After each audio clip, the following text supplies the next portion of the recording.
Okay, guys, I'm back. Uh, Thanks for everybody who's subscribed and watched my videos. I've been getting a lot of crazy messages talking about just a bunch of stuff, but it's just pretty cool that people are reaching out. So you guys keep doing that. Thank you.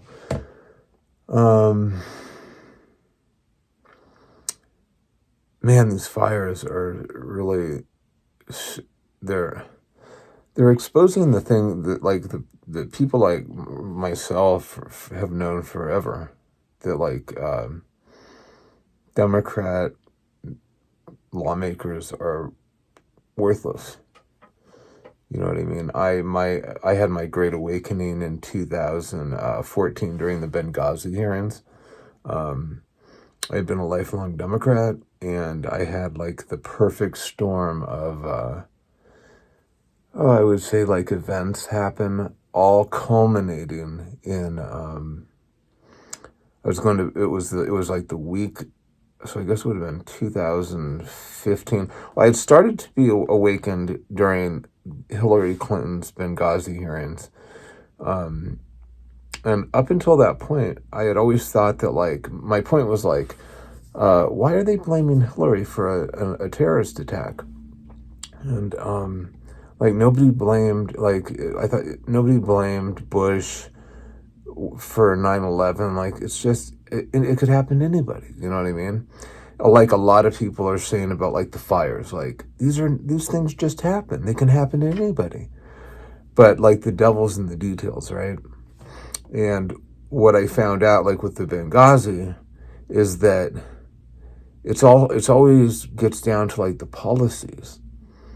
And like Obama and Hillary had sort of assisted the French when they were trying to assassinate Gaddafi as he was fleeing during the Arab Spring. And he was driving down some highway, and I guess French fighter planes were after Gaddafi and his like team, who was a secular leader, right? But he ruled with an iron fist, but he kept like the Islamists, the terrorists, from becoming what they've become, right?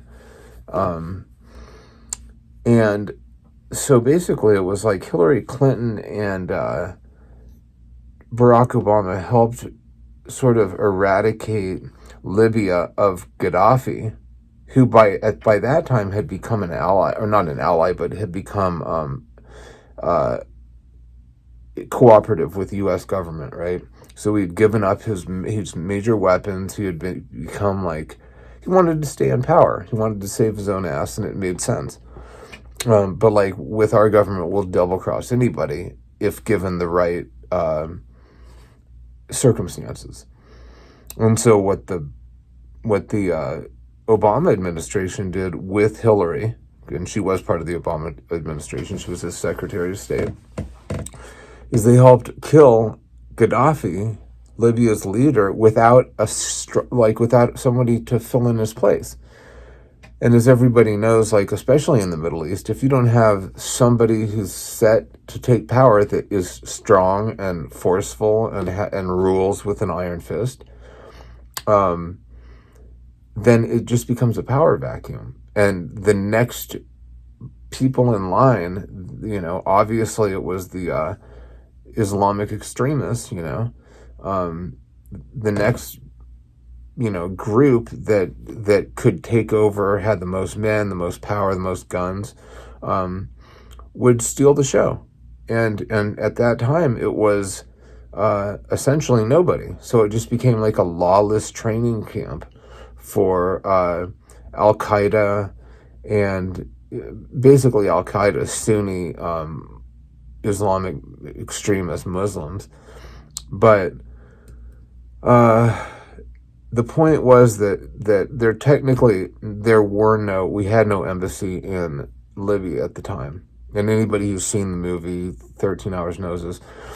But what we were trying to do is, after Gaddafi had fell, it just become sort of a lawless state, every man for himself, and there were obviously the weapons from the Libyan regime, and a lot of those had been stolen and were now being sold on the black market. And the U.S. government was trying to get a hold of these things because there were like tons of Stinger missiles and other just military, not just bigger than small arms, weapons that could take down, jumbo jets and just cause a lot of problems. And so we had CIA that were inserted working on the ground in Libya trying to buy these things up. They were trying to create targets that our military could take out or, make deals with, or we were developing assets or whatever.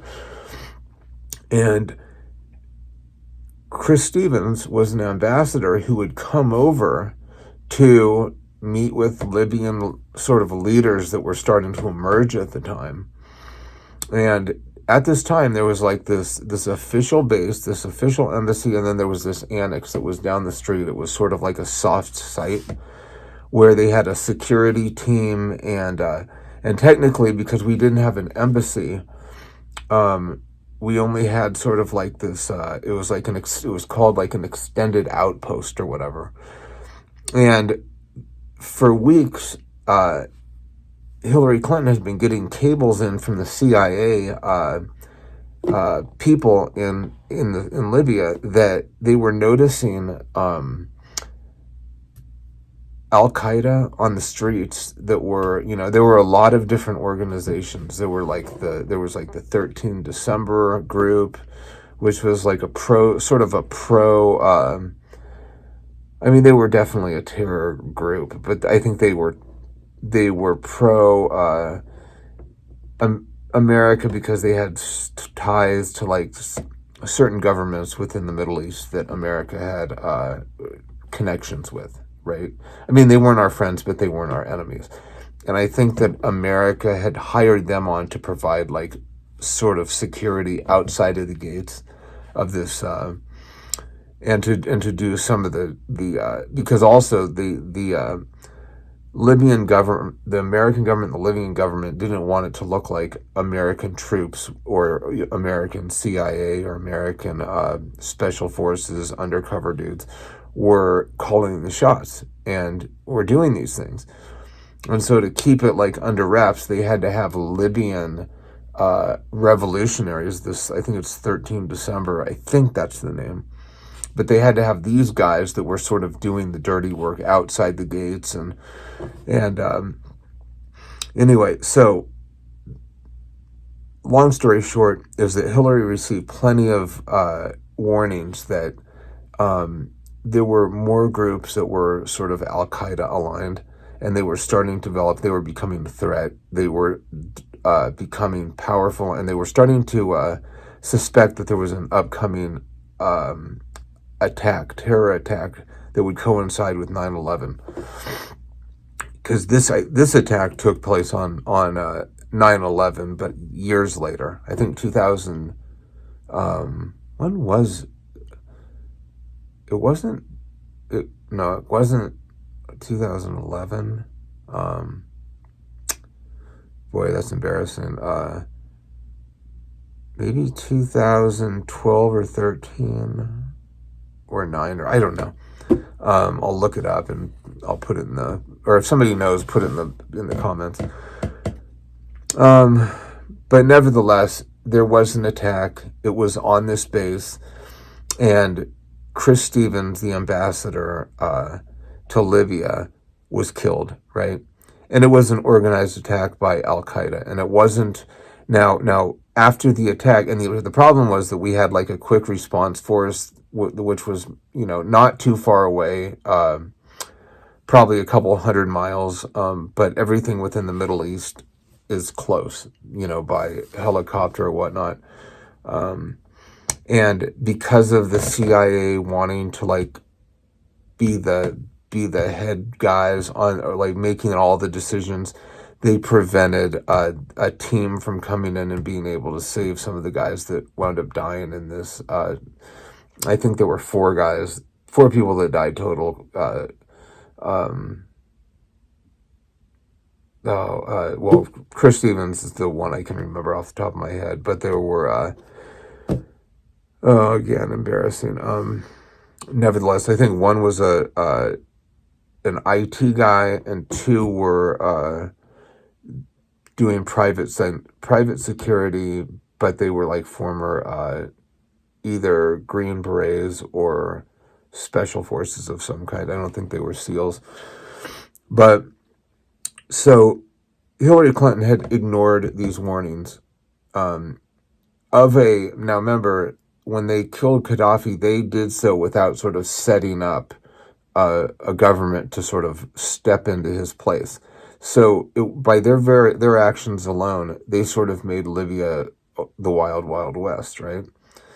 And then in addition, it was her decisions that continued to make it even more dangerous for Americans that were there trying to do the work of cleaning up the weapons that sort of hit the black market and were stolen because they didn't have those forces in place to protect, military sites, Libyan military sites. And when the attack happened, there were 4 dead Americans. This is what I found out, and this was sort of this was the one thing that I started to see, like, oh. And for the first time in my life, the Democratic Party and people that were within the Democratic Party, I saw as being the dishonest ones. Because for years, from the time I became 19, I guess it would be 91. I was born in 71, but 91, I turned 20. So I was voting when I went to college down in Tucson, right around that time. And I became a Democrat because at the time it just seemed like Democrats had sort of that. Well, when you're young, you're more of an idealist, and you have hope and you see the better side of people, right? You're not hardened by reality and a life of realism, right? And so by the time this comes around, what I realize is that in the cover up, Hillary was explaining to the American people that it was a spontaneous attack by average Libyans who were sort of rebelling because there was an American filmmaker who had made a film that was hostile or insulting to Muhammad. The reality that she also told at the exact same time she was telling the American public that it was, which sort of put her off the hook, right? Because if it was Al-Qaeda, then people could say, well, we were warning you of Al-Qaeda and we were warning you of this impending attack. And so what she was trying to do is sort of protect her reputation, protect anybody from being able to accuse her of like ignoring warning signs and warnings. And she was at the same time, she was getting real with different governments. And she was saying she was telling 2 stories of at the same time, 2 different groups telling completely different stories. So she was telling us, the American people, the citizens, the voters, the taxpayers, that it was a spontaneous attack that was the result of a film that was, Muslims were offended by because it dealt in a negative light with Muhammad. And then she was telling, like, the presidents and the heads of state, what I can't even remember the name, what you call other presidents, whatever. She was telling them that it was what it really was, which was it was an Al-Qaeda terror attack that had been sort of being planned in the sort of vacuum, the power vacuum that Libya had become, and which eventually, like the Houthis, right, the sort of the proxy army of Iran, moved in to fill in that missing gap. And now the Houthis have been in power for now nearly 10 years. And they're dictating international shipping costs and insurance to get cargo containers through that, small little waterway, right? And I don't think they'll be lasting much longer, attacking Israel and America. I mean, they literally have no friends. I don't think there's any country on earth. First of all, Iran has no power anymore. They're going to be broke as a joke here soon. Hezbollah and all their proxies have been wiped out. Hezbollah, Hamas, all gone. They're going to have sanctions back on them within weeks.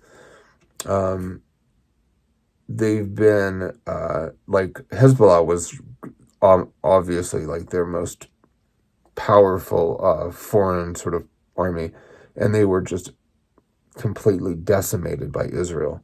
So it really sort of showed the power of Western military, Western just military strategy, whatnot, technology for sure, weaponry.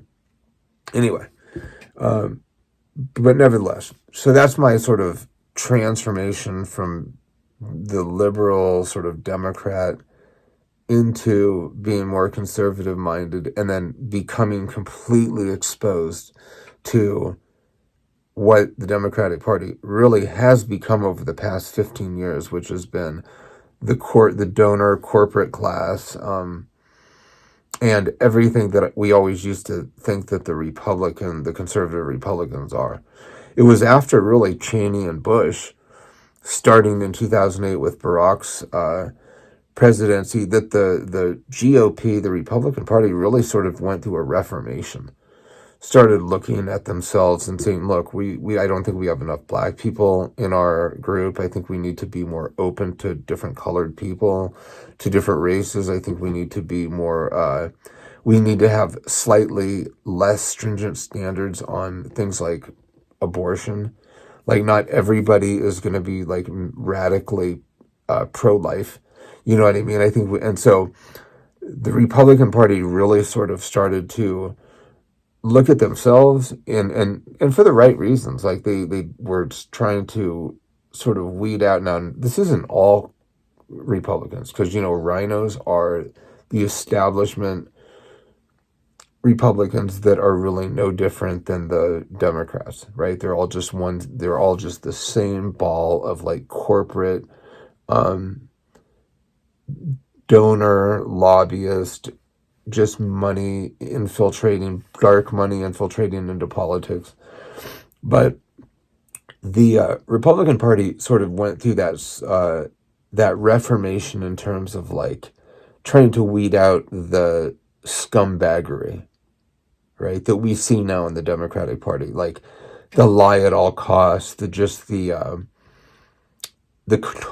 utter corruption. Because with Dick Cheney, we saw that like, oh, he was a huge stockholder, maybe like the CEO of like Halliburton, and then somehow we had a war, and like he was very connected into this sort of cabal that led to him becoming a billionaire essentially by sort of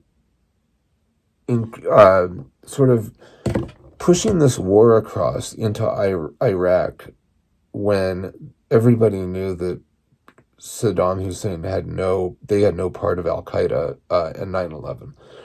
But nevertheless, it was like, if you could take him out of power, and they had the power to somehow they had the backing within the Middle East because of Saddam's attacks on what are they called? Starts with a K. God, I just said Houthis. No, I think it's they support women's rights.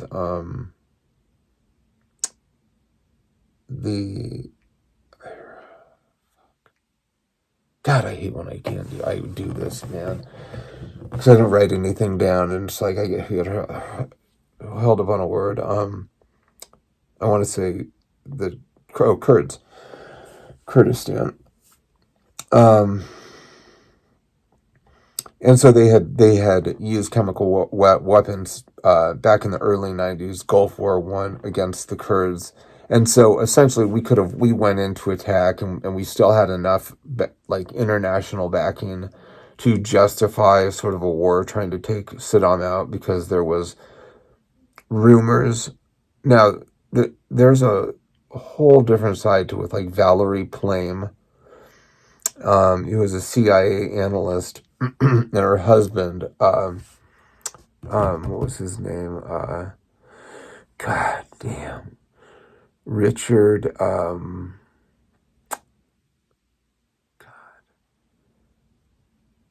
Man, Richard. Anyway, he was sent to Nigeria to try to confirm whether Iraq was importing these tubes to enrich uranium into making nuclear bombs. So they basically spin uranium in these tubes, and these tubes have to be a certain quality in order to be useful for this. And so Iraq had been importing these tubes from Niger, and the U.S. government sent basically this Richard, what's his name? It was Valerie Plame's husband, over to confirm this, right? And he was supposed to come back and say, yes, these are certain types of tubes that are useful in enriching uranium, right, and making nuclear weapons. But he came back and he said they weren't. And because he said they weren't, I guess it would have been maybe not Cheney, but what was the other dude's name? Was it Rumsfeld? Rumsfeld went on this sort of like vindictive attack and like outed Valerie as a CIA person, like in the media, which really put her and a ton of her like sources throughout the Middle East, these sources that had been developed over like 20 years of developing these trusting relationships with Arabs and other Muslims within the Middle East, like very valuable to try to, when you need information in countries that typically are very hard to get information from, right? Because, if you're a spy in countries like Iran or Iraq, they chop your head off, right? So it really it's a very big deterrent. And so it's hard to find, it's hard to develop these sources, and she had been doing that.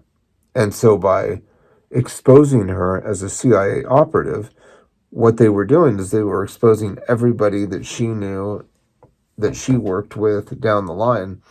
And the Republicans didn't care, because they wanted their war. And they wanted their Halliburton contracts to rebuild Iraq after the war. And they didn't care who died or who got killed. And so it was a lot like what I see today with the Democrats pursuing money at all costs, right? They don't care who dies. They want to import illegal economic migrants. They don't care how much fentanyl comes in. They don't care how many Al-Qaeda terrorists come in to plan future sleeper cell attacks. They don't care how many fentanyl deaths. They don't care they don't care. What they care about is importing voters and power, right? That's all they care about, and they don't care how they get it. And so when you see it, and you clearly see it, you can't believe there's people that are that evil, right? But to wake up to that, to wake up from that, is almost impossible, right? Which is why so many really smart people take forever to do it. I mean, you think like guys like Elon Musk only became Trump supporters like 6 months ago. I mean, he donated to Biden's presidency. He voted for Biden. These guys are the smartest guys in the world, and they can't look at a guy who donates all of his presidential checks to charities, right, and realize like this guy's in it for the right reasons. He's in it to actually help America.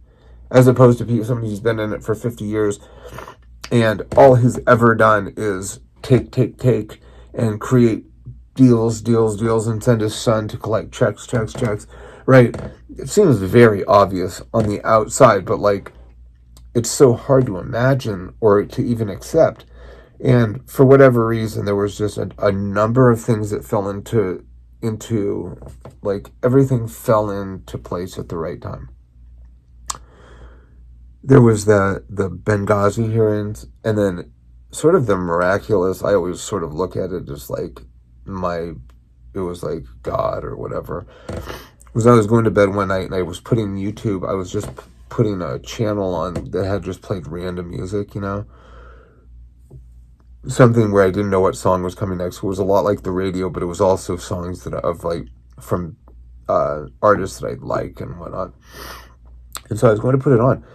And as I started laying down, I started listening to this political philosopher start talking, and it was called, the video was called "The Untruths of Donald Trump." And I didn't even realize it at the time that it wasn't music, but I started hearing it like you know how you start hearing commercials in the middle of a YouTube video, and you don't realize that you're still watching the same YouTube video, but you're in the middle of a commercial. Next thing you know, you've been listening for 20 minutes, and you're like, what the fuck am I listening to this commercial for? I was, 25 minutes ago, I was listening to, a whatever video about who knows, skateboarding or whatever. And now I am listening to this shit, right? But it started off so good, and he was so smart. And this guy's name was Stefan Molyneux, and he was so smart and so threatening. He was the one who offered forth the Great Replacement theory, and was banned off of YouTube and off of Google and off of everything from like before. What's his name? The big dude, with Alex Jones. This dude was and they called him a white supremacist, of course, a Nazi, but he was a political philosopher from Canada. His name was Stefan Molyneux, and he really broke down every single thing that Donald Trump had done, and then what every news source said, how they reported it, and then he would actually leave like what Donald Trump said, like in quotes, like the Charlottesbury thing, like the next day how Time said, Trump called all Mexicans rapists, right? When he wasn't talking about all Mexicans. We went over this. He wasn't talking about American citizens who are Mexican. He was talking about non-citizens who are Mexican. But then of those, the subset group he was talking about not the ones who are here legally, but the ones who are here illegal. And then of those, he said that some are good people, and the subset of the subset of the subset of the subset was that, when they send their people, they're not sending their best. Some are rapists and some are good people, I suppose, but right. But how Time magazine reports it is Trump calls Mexicans rapists, right? All Mexicans rapists. So it was like, when it's pointed out to you and it's hit you in such a dramatic, like in your face, black and white, here's what you've been shown, here's reality, square them up, and if you have any sort of capacity for intellectual honesty, and you're not so tied to your identity, your self-identity, that you are a liberal, right? Or you're a progressive, because I'll tell you what, even being a free thinker and who didn't give a fuck really what people thought, but still, it was really hard for me to go from being who I thought were the good people, were like liberal Democrats, to being one of those Republicans, one of those racists, and at some point you just get to you realize that, and now it's like, if you're a liberal Democrat, it's like an ugly word. And it's actually, the culture is completely shifted, and now to be like conservative, to be MAGA, it's like, that is the counterculture compared to what it was 10 years ago. I was the racist, I was the scumbag, I was like trapped in the past. I didn't have the capacity to be progressive, and like I wasn't multicultural, and I wasn't like forward thinking. I was like trapped in old thinking, and now you realize like America first, economic nationalism. That's all radical. That's like radical ideas, is to care for your countrymen first. That you can't help the world if you haven't helped your own people, right? You can't be $30 trillion in debt and be giving countries, $400 billion to fight wars that are essentially over broken agreements that Ukraine made with Russia. Like, we won't join NATO. Okay, we won't invade you. Okay, then America tries to get them to join NATO. That Trump had that shit cut off, right? Because Putin's acting in his own best self-defense, right, for his people. The second they join NATO, you have American Western weaponry pointed at Moscow, right? It's sitting right on their border. They're a NATO country, of course. They're going to have NATO military, NATO weapons pointed at the Eastern Bloc, Russia. So, but that was sort of my entrance into how I became one, going from the left to, at first it was right, with all the sort of the social issues. I was still sort of, I would consider conservative as pro-choice. And then it wasn't until that I started looking at those through the eyes and through the sort of the analogies by really smart people that I started going, well, like, even my beliefs on shit like abortion, like a woman's rights, or how do I have a say, right? It's like, well, I have a say in, we all have a say in when people murder other people. We have no problem interjecting our opinions, or even when people murder animals or kill animals on the endangered species list. Nobody accuses you of being like, how dare you come between an animal and, the person on the beach that killed or that ran over some sea turtle eggs, right? So if you recognize the potential life in a sea turtle, and when it's still incubating in the egg, and you don't recognize the potential life for a human being, you're just not being consistent in your belief systems. And so when I had to come to the conclusion that I support people who kill animals, right, that are on the endangered species list, I had to work myself backwards. I had to work myself into saying that I defended the innocent. So if I'm willing to say that I will support the unborn potential lives of animals, then to say that I won't support the unborn potential lives of my own species it's almost genocidal thinking. It actually makes less common sense than the whole argument where you try to sound very like the politically correct, like I don't want to be step between a woman and her doctor, or I don't want to deny a woman her health care. Who am I to tell a woman how to what to do with her body and all the shit, right? But even with that, I will say that I don't support the government banning abortion, because the government, anytime you ban anything, people are going to do it, and it just becomes more dangerous, just like with guns, right? Criminals are going to do criminal shit regardless. So you might as well keep it legal and then fight them on an intellectual basis, using common sense, using the whole sort of like, you catch more, bees with honey than you do with whatever. So anyway,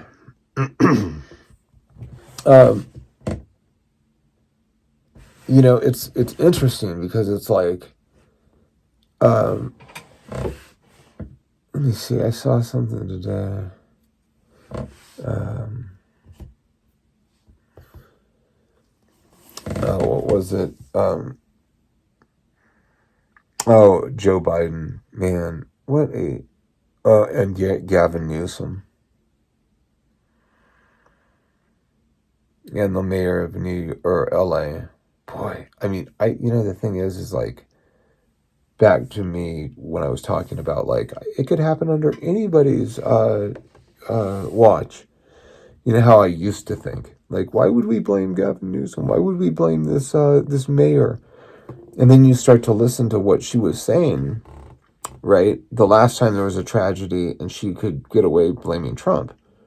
And boy, is she one of those finger pointers, dude, that loves to tell you as a conservative that you're evil and that you're what's wrong with the world. And then all of a sudden she's, the city that she manages is in absolute turmoil and chaos, and she's off in, Africa, pandering to some third world nation, and working for the betterment of a third world country. What the fuck? I mean, seriously, what's with Democrats wanting to be everywhere but in this place that they represent? You know what I mean? And so, like, almost out of like pure magic, FEMA has emergency funding, for the privileged people of the sanctuary state of California. And instead of doing remember when Trump became president and Gavin Newsom said he was going to start Trump-proofing California, which essentially means to like make it impossible for Trump to enact the mandate of the people of the country that want legal immigration, but who don't want to be swimming in illegal immigration and crime. And what happens when you import 20 million people who are essentially on public assistance, right? And so, here's Gavin Newsom out Trump-proofing America instead of doing the ridiculously insignificant things like perhaps filling up those bone-dry reservoirs around the state, managed by incompetent DEI political leaders who've, again, been extremely critical of Donald Trump's suggestions that California do controlled burns and forest management, right? Common sense stuff, dude. I mean, this is like running a state 101. This is the shit that, like, in 5th grade I knew that a governor was responsible for doing. Right? You drive by, like, a large field and they'd have a fire, like, going to California. You go down through, like, Calexico and shit, and you'd see them, like, burning off these, like, sections back when, like, Democrat lunacy hadn't taken over. And they were doing controlled burns because they realized that, like, when those Santa Ana winds come through at 80 miles an hour, if there's a fire, you don't stop it. You can have all the water in the world. You're not stopping a fire that's being fueled by 80-mile-an-hour winds, right? So forest management and controlled burns were shit that, like, even dumb people knew were essential to keeping the state, like, relatively safe during any fire season, right? But, you had there's deplorable conservatives who watched their entire lives float away during those once in a lifetime, once in 100 years floods, right? That were caused by hurricanes. Remember in South Carolina and Tennessee, it was like they watched their entire lives float away, and let's see, FEMA directors, upon like the rescue efforts, were directing their responders or first responders to skip the yards where they saw Trump signs. Remember?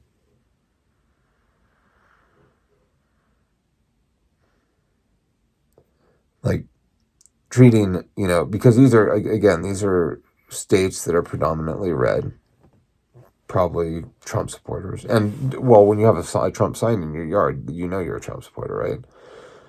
So, these people are still sleeping in tents, by the way, in states like South Carolina and Tennessee. And yet it's really convenient how FEMA went from being completely out of emergency funding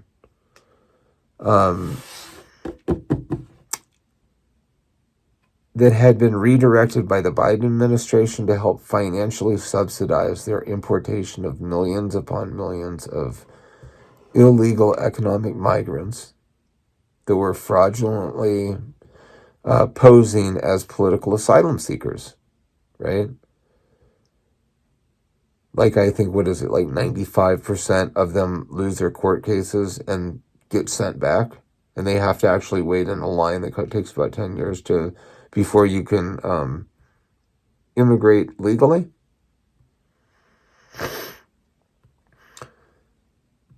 So they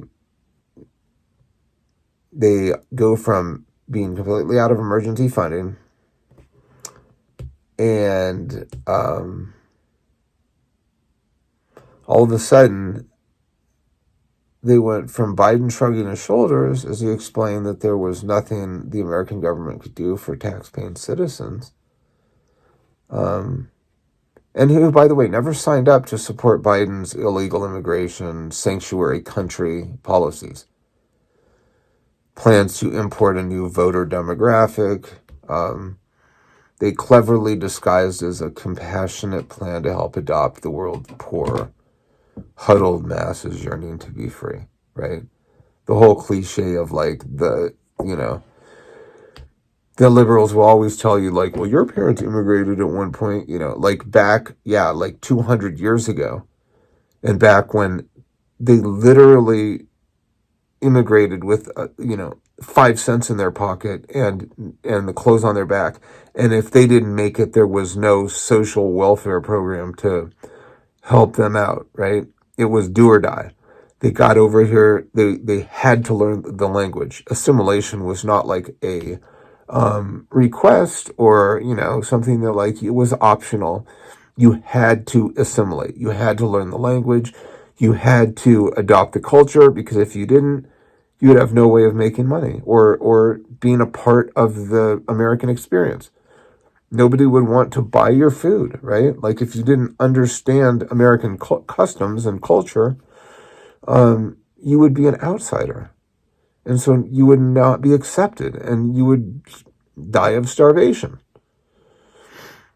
right? Like times back when my ancestors immigrated were rough, fucking rough, dude. And they came from Ireland. So they came from the Great Potato Famines. They came from a place where white Irishmen were slaves, right? So when I hear the reparations for people that were slaves at one point, my question is like, how dumb are you, right? You do know that every country on earth has had a slave population at one point or another. And that America is only one of 2 countries to ever actually fight a civil war to end slavery. Oh, and by the way, 30,000 white Americans, supposedly of this racist country, 30,000 white people died to free black people. At a time when like nobody was freeing black people. There's still slaves in China, for fuck's sake, you know what I mean? And so, but America is like, just they're so desperate to create, to keep America in this sort of vision of just the ultimate in oppression and racism and bigotry, and because it works, it works to keep people trapped in this matrix that they've created around fear and racism and separatism. And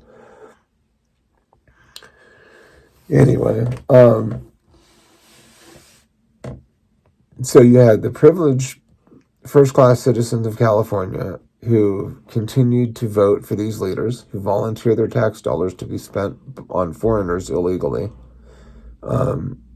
invading our country, while also mismanaging the California taxpayers' monies, like in the most like egregious ways.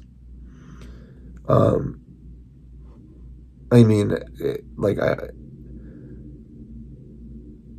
Gavin Newsom and the Democrat lawmakers have been mismanaging California taxpayers' money to the extent that they've donated a majority of Los Angeles County's fire department property, their fire trucks, their stuff.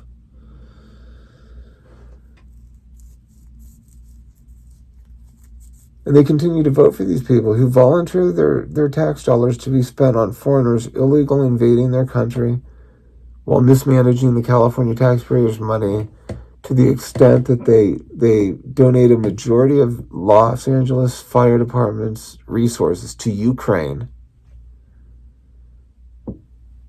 And then they slash their budget right after that by $20 million. Right, and yet FEMA, once again, has emergency funding that was strangely non-existent for the people of Lahaina, Hawaii. Remember, they got a one-time $700 emergency use check. East Palestine, Ohio. Remember, it took Pete, Governor Pete. He got married with his husband. They had a little baby, and he took paternity leave, and he sat with their baby, and they, took a few months off, and they nursed their baby. Jesus, dude. That clown who couldn't keep his water clean in this small little city, right? Took him like a month to get to East Palestine, Ohio during that train derailment. Remember when all that poison was in the air and shit? So FEMA money non-existent for Lahaina fires that wiped off that city or that town off Hawaii, off the Big Islands map. East Palestine, Ohio. Jonesboro and Newport, Tennessee, I think it was. Major floods. And Charleston and Orange County, or Orange something, I forgot what it was. It was like Orange, Orangeburg or something? Orangeburg, South Carolina, whatnot.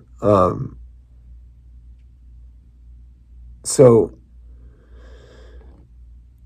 a fire wipes out a liberal enclave like Hollywood, California, and have no fear. The Democrats are going to back up the Brinks trucks, loaded with billions in freshly printed money that we don't have. And Gavin Newsom's going to be able to tell everybody that the federal government's got it. And if you've been listening to this guy answer questions, dude, it is absolutely disgusting. They'll ask him well, why don't you have water in your reservoirs? That's something that we're going to get to the bottom of. It's bro, you're the governor. You're not already at the bottom of it. In fact, I know you're at the bottom of it. You knew they were empty. Of course you chose for them to be empty. So you could save probably, $1 million or $2, and you could put that towards getting illegal immigrants off the street so that when the Chinese dictator visited a couple years ago and you guys cleaned up San Francisco magically in one night so that you had no homeless in San Francisco. All of a sudden, all the feces was off the street. And it just complete show. Everything was just completely fraudulent. And, everything disappeared. All the homeless, all the whatever. And to do that, right, you probably need some money. And you're so far in debt. I mean, you've lost 26 million to try to improve the homeless uh, crisis, um, and that's only grown. You're operating in a major deficit. All your money goes to import people that can't afford to live here on their own. So the government does, cleans American homeless people out of homeless shelters and puts in these people. And it's just so simple, right? It's just so simple. It's like you hear Democrats, when they talk about Trump and his plan to stop illegal immigration and build the wall, and they always come back to he said he was going to make them pay for it. What a dummy. Did they pay for it? It's like, yo, dude, like, did your brain actually think beyond like one step ahead? You do realize that we give Mexico and all these countries in South America hundreds of billions of dollars a year in U.S. foreign aid, right? And so it would be as easy as going to Mexico and saying, look, you're going to get $75 million from us, 90% of which you and your 1% of the elite of Mexico will steal for yourselves and pocket, and you'll run, you'll make your deals with the cartels and whatnot, but that's your money essentially. And so you can either close your southern border, use your army, get them down to the southern border and stop all the people coming up from South America, put them on your southern border and don't let anybody across.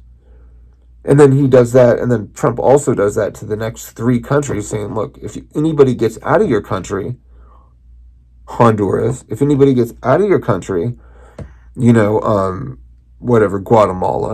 if anybody gets out of your northern border and goes into Central America, we're just going to donate, for every person that crosses the border that we catch, we're just going to subtract $1 million from your U.S. foreign aid package. And, within 2 weeks, you're not getting shit. And so make it happen. And just like that, that's why under Trump, the Remain in Mexico policy, that's why immigration fell to a 40-year low. It doesn't take brain surgery to realize that you can make other countries do your work for you. It's not like you're bordering 80 different countries in which people can import from all these different countries. It's only one country on our southern border. It's so simple. You say, yo, Mexico, if you want your life to be a big steamy pile of dog shit, keep ignoring all the people walking through your country. Right? If you want to continue to be fat, privileged, rich, powerful people, then start doing something. Get your army, get it along the southern border, and don't let anybody across. And we won't even have to defend our southern border. That's the crazy thing. All those miles of walls that you see, and you always hear this shit like, well, it's going to endanger the desert. We don't even need to do that. We don't need a wall at all, as a matter of fact. All we have to do is tell Mexico, look, don't let anybody across. And, oh, by the way, don't let your people across either, right? So if we catch your people, the money's going to come out of your little piggy bank, your yearly piggy bank. And trust me, nobody's coming across. Now, when Democrats talk about, he said he was going to make Mexico pay for it, like they're going to show up at your border with a big old check, Here it is to America for the wall. Here's $4 billion. Democrats are just so dumb, dude.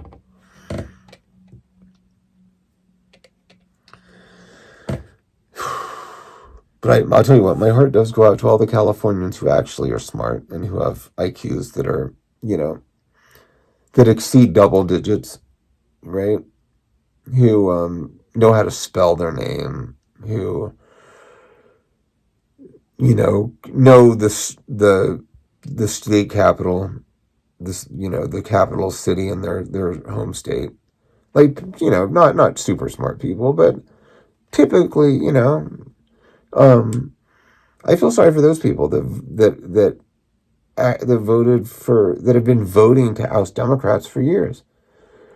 But they've got all these people that love to pat themselves on the back for being super progressive and super, super virtuous. And, they've been voting for political change. God, it's so funny, man. It's like,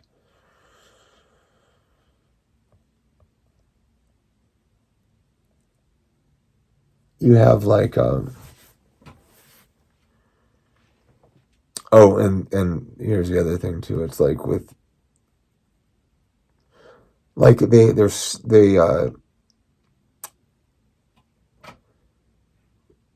how do I word this? They've been fighting against, or they're constantly talking about opposing money in politics. So recently they've been pointing to Elon Musk, and now it's like, oh, what's his name? Fucking Bezos and all these guys who are, you're like, honestly, they're smart guys. So eventually they come around. I mean, they're not the smartest, because if they were, they would have saw this a long time ago and realized this shit when I did. Because I'm not the sharpest tool in the shed.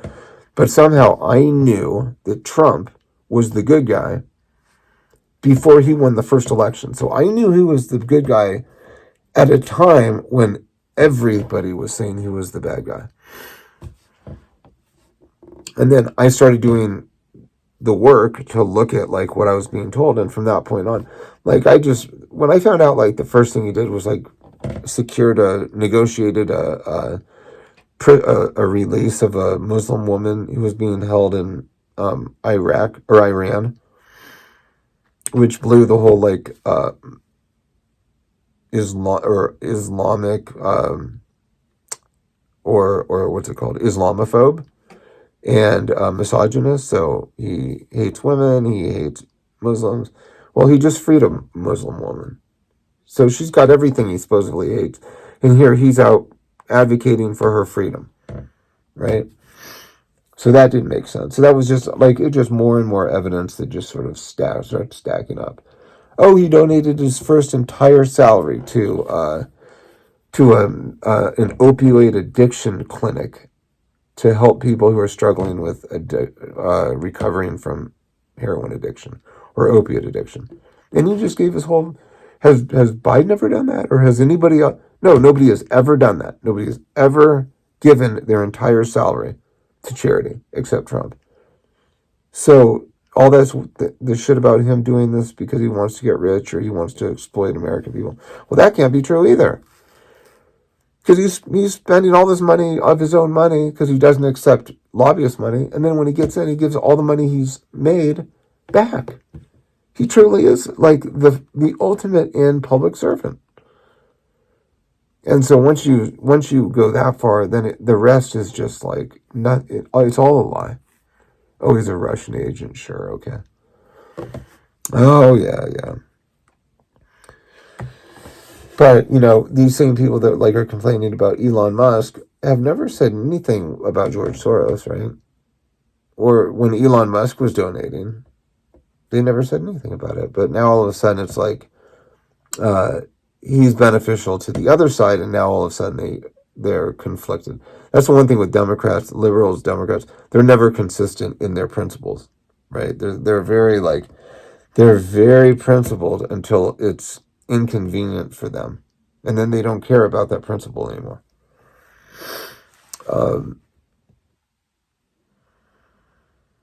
But yeah, I mean, it's like the Democratic Party's politicians and their anti-American, or their America Last liberal agenda that has donated, billions or hundreds of billions to fight a useless war in Ukraine to protect their borders. Perfectly fine with the Biden administration completely ignoring our own, right? So earlier today, I was interested. I'm like, damn, that's a lot of money that like California has lost. It's got to be so much money. Think of all those mansions and all those those houses that were dropped by their insurers, right? How much would it all cost to fix, right? Because I know how much we've given in U.S. foreign aid to Ukraine over the past 4 years. I know how much weaponry we left behind in Afghanistan, 80 billion, and close to 200 billion in Ukraine, right? And so I'm like, there's no way that if we had not been trying to basically support foreign wars and allow politicians to become rich by making these donations because of the kickbacks and the campaign donations that come back to them, and you know how it works. And so I guess I googled it. Estimates to completely rebuild back everything that was lost in this week's California wildfires are between 135 and 150 billion. The United States of America has donated an estimated 183 billion since the war began. President Biden abandoned nearly 80 billion in U.S. military weaponry when he ignored ignored his military advisors and completely withdrew troops out of Afghanistan in 2021. Obviously, weaponry that taxpayers who've been ignored and abandoned by FEMA after losing everything in this year's hurricane flooding will be forced to pay for when it's replaced, and then maybe sent to Ukraine again, only to be replaced again and again. Meanwhile, Californians continue to vote for political leaders who supposedly lost $26 billion meant to help improve the homeless crisis. And yet all Biden's been doing since realizing he's no longer going to be able to run defense for this criminally corrupt political allies has been blatant blanket presidential pardons and commutations of death penalties for everyone from international terrorists to child rapists. I think I told you the story about the guy who I hate even talking about it. Wound up slitting a woman's throat, kidnapping her 12-year-old daughter. He's killed her in front of her daughter, kidnapped the daughter, sexually violated her for days or weeks or whatever it was, and then crossed the border and then continued to do that, violate her, until he decided to slit her throat and dump her body in a field, later found by a local hunter. That dude had his death penalty conviction commuted. And so now he's going to serve life in prison because President Biden decided that that guy deserved to live. A child killer, right? So that's what Biden's been doing, right? Well, Trump's been trying to tell Gavin Newsom that he should be doing controlled fire burns, perhaps fill up his reservoirs. Biden's been out pardoning the killers of children. Simple. It's actually disgusting, but... And yet all liberal Biden-supporting Democrats can seem to muster up is a complaint that we voted for a convicted felon. Right? A convicted felon who was convicted by a state prosecutor who indicted him on federal charges without the FEC, Federal Elections Commission, or the Department of Justice, which need to be a partner in this indictment. They have to be able to be the ones to file the criminal indictment in federal court, because state prosecutors can't do that. Alvin Bragg can't, decide to prosecute a federal crime in a state court. You just can't do it. And yet there is no debate about it by anybody that that's what happened when Alvin Bragg decided he was going to press Trump on federal elections violations or whatnot. And right, I mean, this is like sort of like law school 101, or even law school for dummies. Um, it requires involvement by federal prosecutors, and why every single time any of these felony convictions, they will be overturned. Why every single time they'll be overturned in a federal appeals court, or just a New York appeals court. It will not even reach the Supreme Court. If it does, the Supreme Court will toss it out quicker than, they probably won't even hear it. They'll just probably vacate the conviction totally. I guarantee, and I will bet, I will throw money on it with anybody out there, those convictions, those felony convictions will not stand, period. They will not survive the constitutional test. Simply won't. I mean, they're first of all, they're misdemeanors to begin with. And I'll tell you what, I saw a video today that said it's titled "Send this to anybody who says that why'd you vote for somebody with like 34 however many felonies." He goes, "Play them this," and it's like these legal experts talking about how these aren't even felonies, and somehow they got the way that the judge instructed the jury to do like all these sort of like backflips to get to certain, none of it makes any sense, and it's the biggest like sham of justice that anybody's ever seen, dude. I'll actually do this. This is becoming our super long video, but I'm going to finish up here pretty soon, and then I will post. You know what I'll do? I'll put a link to that video because it's definitely worth checking out, and I'll spare you guys having to put it in the video. But,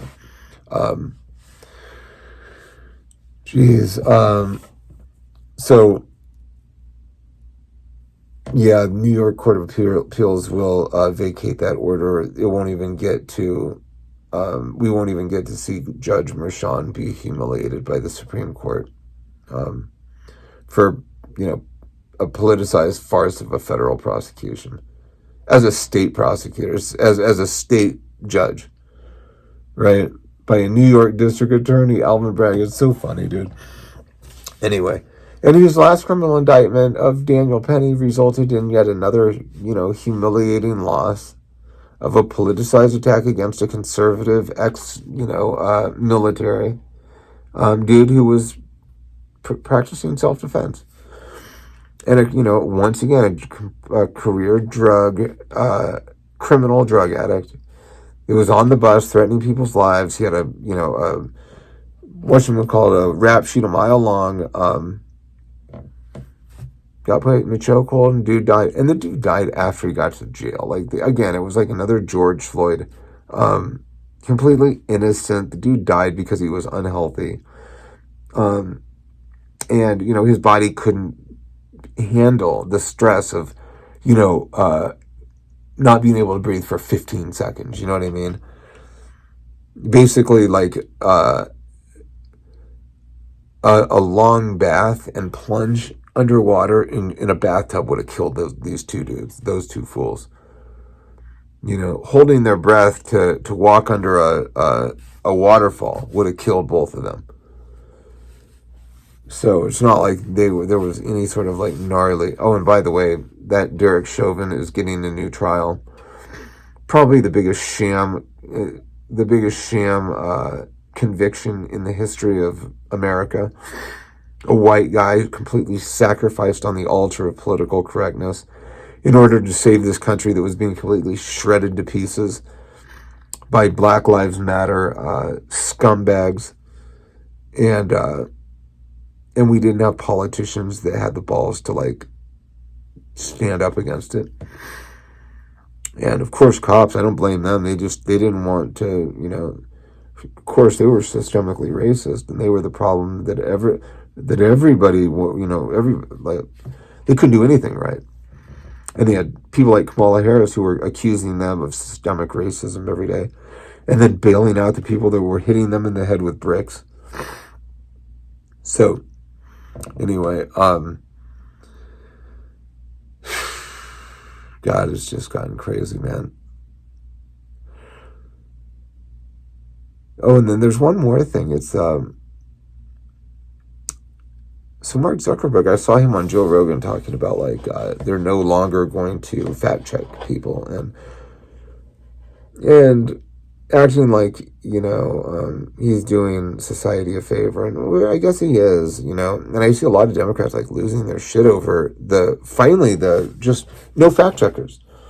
Like they can't stand when they don't have like a special head start, or they don't have special privileges. They need somebody fact checking their opponents while they never get fact checked.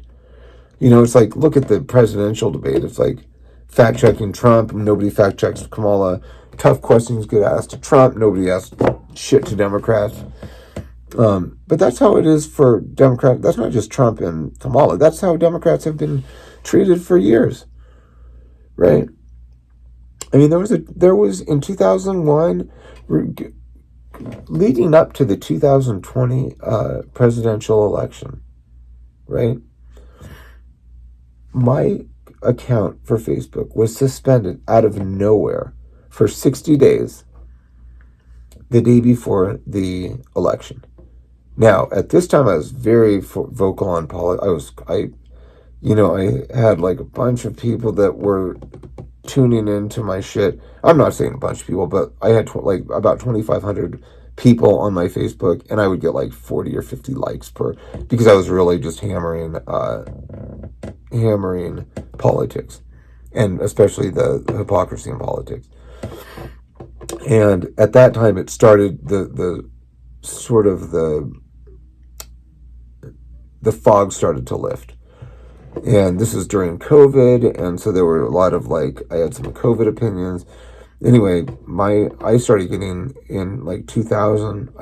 My page started getting blocked out of nowhere for like 30 days, and then 60 days, and then it would just get blocked, and then I get my account back, and then 5 minutes later, I would be accused of saying something else that was like against term and community, whatever. I actually was thinking about this when I saw Mark Zuckerberg talking about it was no longer going to be employing leftist policing speech as fact checkers.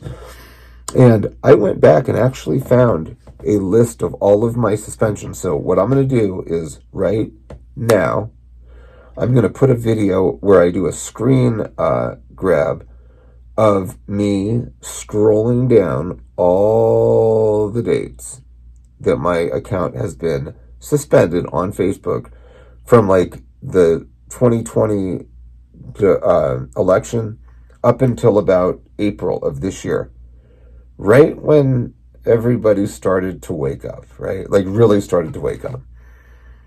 And so, yeah, I mean, I'd love to say I'm sort of feeling vindicated, but the reality is that the people that I was rolling with and the people that I was interacting with, we all knew this shit. And yet we didn't really say it. Like, I have some friends out there, girl, first name starts with J, another girl's first name starts with A. You guys know who you are. But we never made it a point to say that we knew. And my other friend, who's since passed, God bless her soul, her first name starts with a J. These were all like smart girls, or are smart girls, and who all completely were Trump supporters, but never could say it. And yet I knew it because of, I would make posts and they would like them, and I'm like, oh, okay. These are intelligent people that know what's going on. And so I didn't care about the other shit, but I knew that there were people that I knew. Matter of fact, I knew there was an army of people that knew what was up. And that everybody was just afraid of being canceled, and their bosses of finding out that they were blah, blah, blah, racist or whatnot. But, so, that's Mark Zuckerberg, welcome to reality. Thank you for finally respecting people's rights. Free speech. I don't believe you for a second. I don't believe that you care about anything other than protecting your brand, right? Because this dude's supposedly really smart, and somehow I knew, like, Biden was full of shit, and his handlers were full of shit from the very beginning. And I knew all the things that I was being censored for were absolutely true. And that calling the Wuhan virus the China virus, or the COVID-19 virus the China virus, because it emanated from China, from a Wuhan lab that everybody knew. This was like early on. Just like everybody knew that Derek Chauvin was a cop who was restraining a violent drug dealer, career criminal drug dealer, George Floyd. And yet the very first second that George Floyd died, I remember hearing in the media, he was a pillar of his community who had changed his life. And the second I heard that, oh, he changed his life for the better. Right. Like they're already selling the redemption arc on this dude. And so that's when I knew. I'm like, oh, this is just a criminal that got, killed doing what they always do, resisting arrest. Like, not brain surgery, And instead of their leaders getting up and saying that, you guys, until we stop resisting arrest, we're going to keep getting killed because cops want to make it home to their families. They're not trying to kill us. We're not under attack. They're not hunting down black people in the streets. We're just the only people who haven't got our shit together to talk to our youth and to tell them to not resist arrest, to not run from the cops, to not put our hands in our pockets when they say put our hands up, like to not argue with cops. Like we're the only ones who continue to say it's about systemic racism, and why we're the only ones who continue to die while everybody else seems to be improving in their in their lives and their socioeconomic standings within the country or whatnot. Anyway, so I think, we've talked about Al-Qaeda, we've talked about the, sleeper cells of Al-Qaeda that have been trained in a new sort of warfare and that they're going to be coming for Americans to pay us back for the Al-Qaeda or for the Osama bin Laden killing.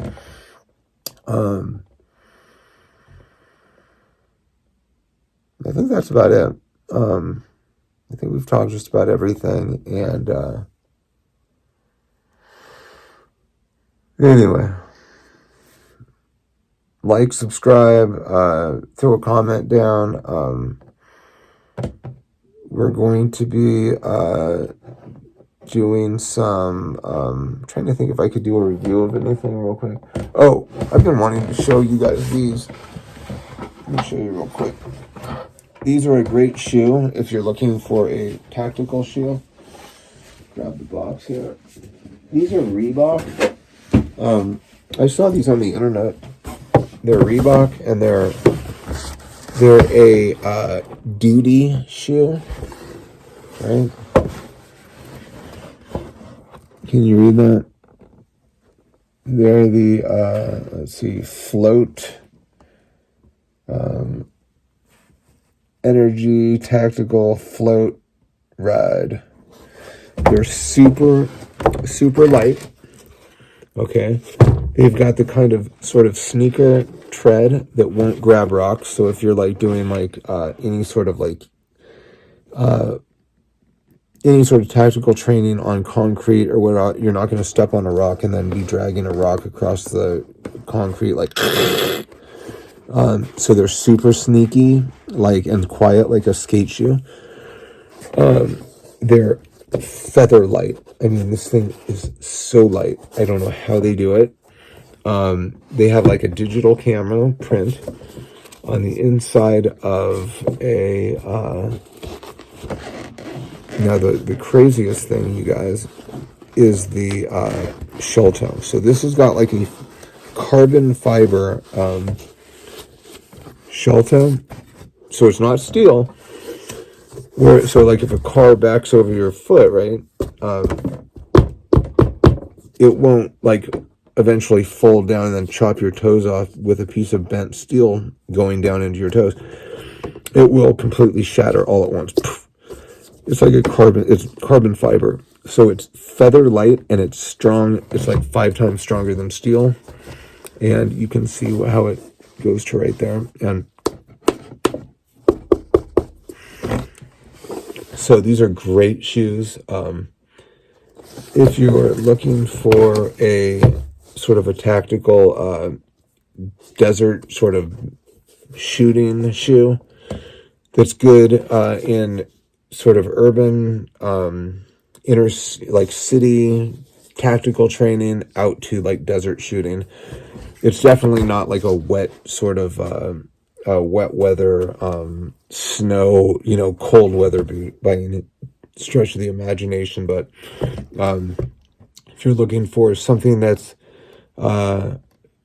like dry here in the Southwest, lightweight, and I apparently I heard that they are doing contracts with Department of Defense. So I don't know who that's with, if it's with military, or it could be Department of Homeland Security, or whatever, anything. It could be the U.S. Marshals, who knows. But that's a great shoe, dude.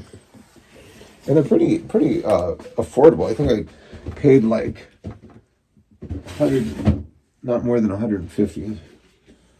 So, which is a really good deal, because Solomon's, you can easily get into the 200s, and still that's not too expensive. So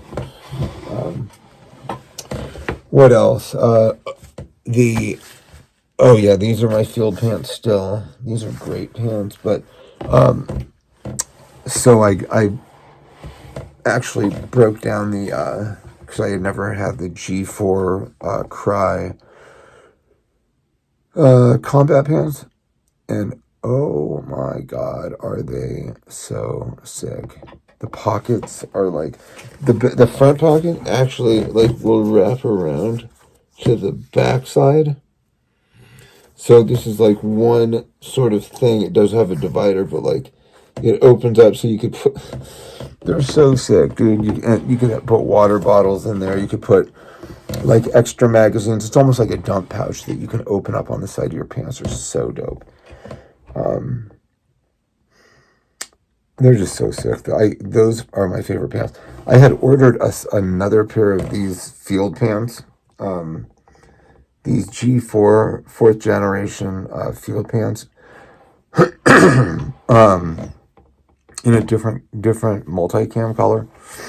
But I think I'm going to switch those out tomorrow, because tomorrow's Monday, and have them send me a second pair of those combat, because the cut is so dope.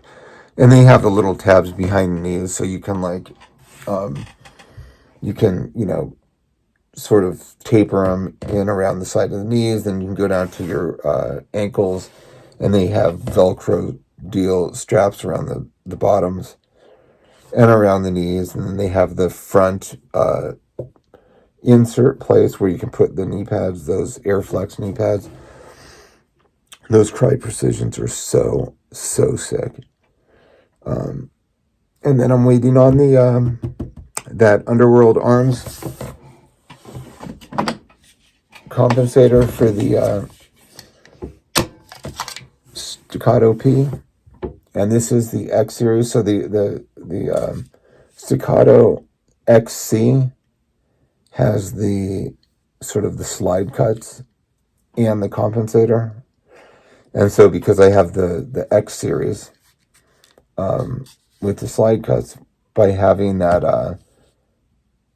compensator, that single port compensator, it's going to be identical to an XC, which is pretty sick. Just to have have that sort of that pressure holding the gun down on target. But it's going to be sick. I can't wait.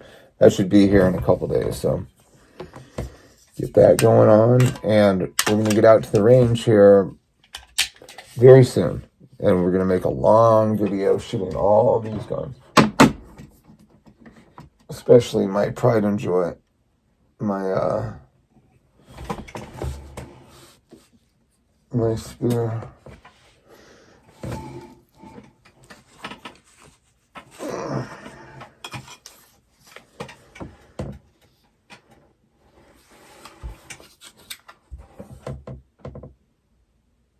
Yes, sir.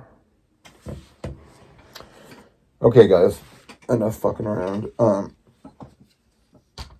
You guys have a good night, and I'll talk to you later. Peace. Judge Wilson, what's the statute of limitations on a misdemeanor in New York? 1 year. The business records case is a misdemeanor, correct? The underlying crime, the falsifying business records, yes, that's a misdemeanor charge. So the only way to get to a felony is by committing is by in concealment of another crime. Correct. And each one of those crimes has specific elements.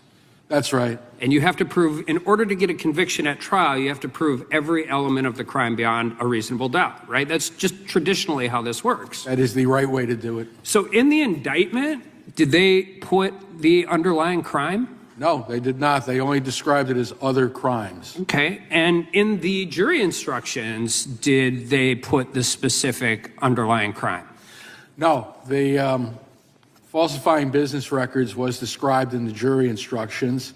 There was some brief description of the New York State election law violation, but there was no description given of the choice of three crimes. There was a description given of falsifying business records, which was pretty ironic because it was falsifying business records to falsify business records. So, and that's also a misdemeanor, right? That should be, yeah. So you have 2 + 2 = 6. Like if you commit 2 misdemeanors, you get to the felony statute of limitations, which they had to get or they could have never brought the case. That's correct. But there's some more question marks regarding the statute of limitations. It's not cut and dry because the time that Donald Trump spent out of New York could be used to toll the statute of limitations. That was the ruling in the Court of Appeals Harvey Weinstein case. He argued that the time that he spent out of California should not have told it, out of New York, that is, in California, should not have told the time limitations, but the Court of Appeals ruled against him on that issue. So that's, I think, how they get around the statute of limitations problem in this case. So was the election law case a federal election law or state election law underlying crime? It seemed like it was charged as both. When we got to the jury instructions, there's a violation of New York election law charged, but then there's one among the 3 charges underlying is an unspecified violation of federal election law.